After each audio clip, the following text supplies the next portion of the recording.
비개방 코성형 하지 마라. 모르시는 말씀. 절대 그렇지 않습니다.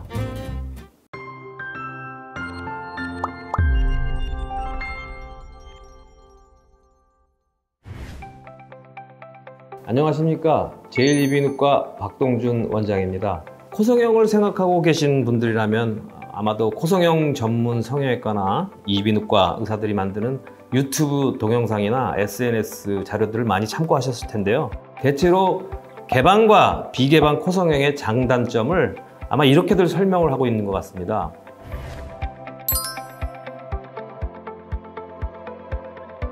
우선 개방은 비주절개를 해서 피부를 들어 올려서 수술하니까 코끝 피부에 흉터를 만들 수 있는 단점은 있으나 기존의 코에 엄청난 변화를 줄 수가 있고 환자들이 원하는 버선코, 반버선코, 직반, 직선 이러한 그 코드를 자유자재로 만들 수 있는 장점이 있다.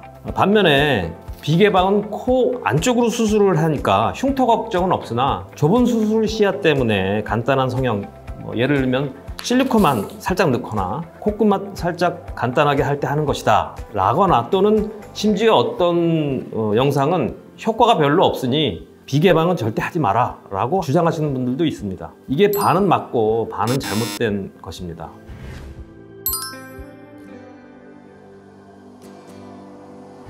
이게 무슨 말이냐면, 그동안 비개방으로 간단히 코성형만 했던 의사분들 의견은 그럴 수도 있습니다. 하지만 일관되게 비개방만으로 정교한 수술의 노하우를 개발하고 경험을 쌓은 의사들에겐 그렇지 않거든요.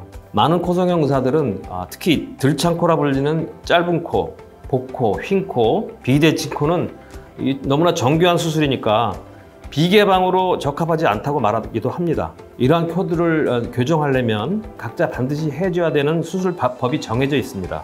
예를 들어서 짧은 코를 길게 하기 위해서는 비중격 연장술이라는 걸 해야 되는데, 이게 비개방으로 직접 보지 않고 연고를 이어붙이고 꿰매는 거니까 굉장히 까다롭습니다. 하지만 피부 안쪽에서 어렵게 꿰매는 걸 굳이 하지 않고 조립식으로 끼워놓고 튼튼하게 고정시킬 수 있는 노하우가 있다면 이건 어려운 일이 아닙니다. 또 다른 예로 코의 중간이 변형돼서 비대칭으로 보이는 경우 펼침이식이라는 수술을 해야 되는데, 개방 코성형의 경우 이식할 연고를 눈으로 직접 보고 꿰매니까 쉽죠.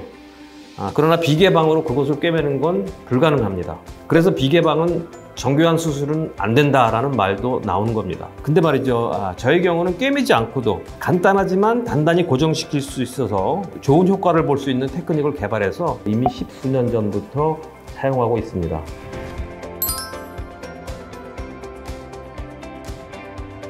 특히 개방 코성형을 한 후 재수술의 경우엔 비개방으로 하는 것이 더욱 안전합니다. 그 이유는 첫 번째 수술했던 부위 피부는 얇아져 있고 혈관이 한번 잘렸기 때문에 혈액 공급이 안 좋습니다.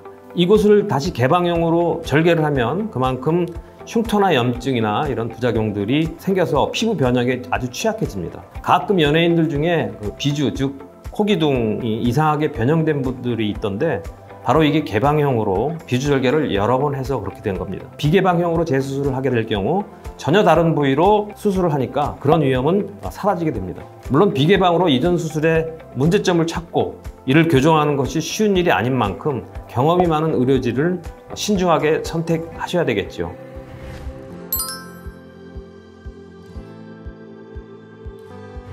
한국에서 7, 80년대까지의 코성형은 대부분 낮은 코를 높이기 위한 실리콘만 넣고 마는 간단한 수술이었기 때문에 간단히 비개방 코성형만 해줬습니다. 그러나 80년대 후반부터 미국의 유명한 이비인후과나 성형외과에서 비주절개를 하는 개방형 수술을 사용한 코끝 수술 등 다양한 코성형 테크닉이 개발이 됐습니다. 그래서 90년대부터 한국에서도 이를 수입해서 코성형 의사들의 대부분이 개방형을 선호했습니다. 단순히 낮은 코만 올리는 것보다는 복코 교정이나 들창코 교정 등 환자의 니즈가 높아져서 이에 대한 신기술이 필요했던 거죠. 또 개방형이다 보니 옆에서 수술 장면을 볼 수 있어서 기술을 익히는 것도 매우 용이하게 되는 부분이 있었습니다. 그러나 반면 너무 쉽게 생각해서 충분히 준비도 안 된 상태에서 너도나도 많은 의사들이 하다 보니까 과다 경쟁이 되고 자기만의 특허 기술이다 뭐다 하면서 너무 과하게 이것저것 자르고 붙여가지고 점점 심각한 부작용이 나타나기 시작했습니다. 안타깝지만 현재도 이 현상은 계속 진행되고 있습니다. 그래서 저는 비개방 방법을 써도 단순히 낮은 코를 높이는 것 말고도 복코, 휜코, 비대칭, 짧은 코 모든 분들의 그 니즈를 충족시킬 수 있는 방법을 25년간 연구하고 외국 학술지에 발표도 하면서 지금의 개방형으로 할 수 있는 모든 수술을 비개방으로 하고 있습니다. 왜 비개방이냐? 비개방 코성형 수술의 장점은 안전성입니다. 덜 자르고 덜 파헤쳐서 상처 부위를 최소화하지만 효과는 개방에 뒤지지 않는 비개방의 장점, 한마디로 안전성입니다.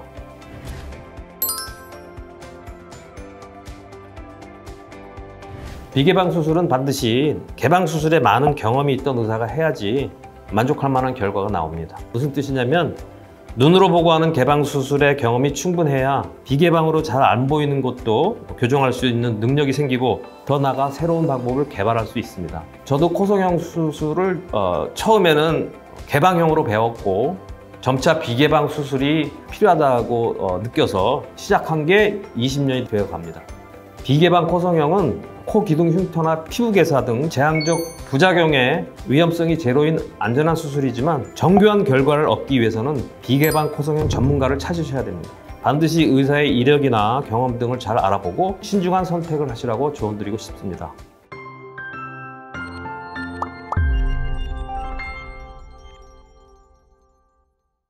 이번 영상은 비개방 코성형에 대한 제 생각을 말씀드렸는데요. 코성형에 관심 있는 분들에게 도움이 되었으면 합니다. 지금까지 제1이비인후과 박동준 원장입니다. 감사합니다.